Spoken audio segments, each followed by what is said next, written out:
না না মা, তোমার জামাই তো যেতে পারবে না, সে ও কাজ নিয়ে অফিস নিয়ে অনেক ব্যস্ত থাকে, যেতে পারবে না। বাদ দাও, তোমরাই যাও, তোমরা যাই বিয়ে খাও। কি ব্যাপার, ফোনে কার সাথে এত কথা বললা? আম্মা ওই যে একটা বিয়ের দাওয়াত দিল। বিয়ের দাওয়াত? কার বিয়া? ওই যে আম্মার খালার মেয়ের ননদের মেয়ের বিয়ে। ভালো করছো। কাছের আত্মীয় স্বজন বিয়ে শাদী কত অনুষ্ঠান হয়, যাইতে পারি না ব্যস্ততার কারণে। আর তোমার মার খালাতো বোনের মেয়ের ননদের মেয়ের বিয়ে।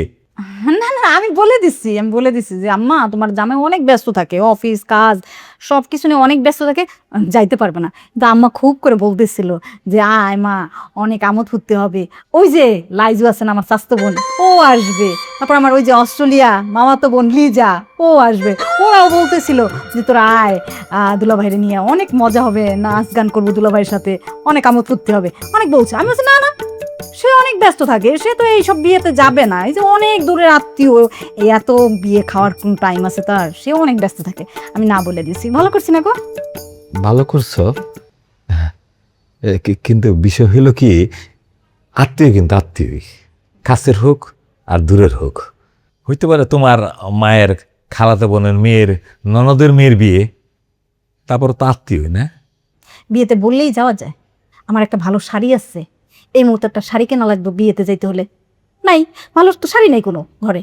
তারপর আমার কোনো একটা ভালো চেন আছে, কোনো একটা নেকলেস আছে, আমি কি পরে যাব? আচ্ছা, বিয়ে কয় তারিখ? আজকে কয় তারিখ? ও আজকে 18 তারিখ, 20 তারিখে বিয়ে।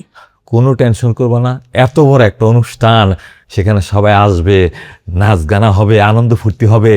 সেখানে কি তুমি এইভাবে যাইতে পারো? তোমার একটা ভালো শাড়ি, তোমার নেকলেস, কানের দুল, যা যা লাগে এগুলো আমি ব্যবস্থা করতেছি। তুমি এগুলো কোনো টেনশন করবো না, তুমি আমার বলে দাও তো, আমরা বিয়েতে যাবো। শুধু কি এইটা হলেই হবে? একটা ভালো বিয়েতে যাচ্ছি, ওখানে তো বড় একটা গিফটও দেওয়া লাগবে। এটা কি তোমার আমার বুঝাইতে হবে? গিফট দিতে হবে, সবচেয়ে ভালো গিফট আমি দিব, আমি ব্যবস্থা করতেছি। তুমি আমার বলে দাও, তুমি আমার ফোন দিয়ে বলো যে আমরা আসতেছি, আমরা বিয়েতে আসতেছি। যাবা? আমার বলে দাও। হ্যাঁ, আমি আমি দেখতেছি কিভাবে কি করা যায়। হ্যাঁ আম্মা, তোমার জামাই তো রাজি হয়ে গেছে বিয়েতে যাওয়ার জন্য। হ্যাঁ হ্যাঁ, আমার বিয়েতে যাব। আরে এটা তুমি বুঝবা না, তোমার জামাইরে যেটা বললে রাজি হয় ওইটাই বলছি। আচ্ছা আম্মা, ওই যে লাইজু আর লিজা তো বিয়েতে আসবে না, তাই না? হ্যাঁ হ্যাঁ, ঠিক আছে, না আসলেই ভালো আর কি।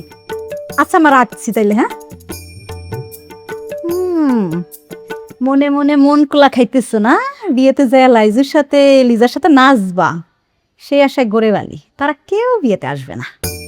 লিজা, লাইজু, কতদিন পর তোমাদেরকে দেখবো।